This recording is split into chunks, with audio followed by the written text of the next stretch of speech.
এই দুপুরে সবাইকে শুভেচ্ছা জানাচ্ছি। সবাই ভালো আছেন। দেখেন ঘোড়ার গাড়ি গাইবান্ধা অঞ্চল সাগাড়া উপজেলা অত্যন্ত অঞ্চলের মধ্যে ঘোড়ার গাড়ি দেখে আমার খুব আনন্দ লাগলো যে যানবাহনের জন্য এনারা ঘোড়ার গাড়ি যানবাহন করতেছে সুবিধার জন্য। দেখেন অনেক সুন্দর একটা যানবাহন যমুনার তীরে।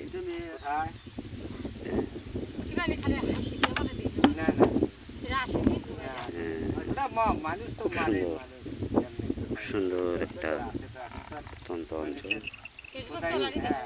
খুবই ভালো লাগে।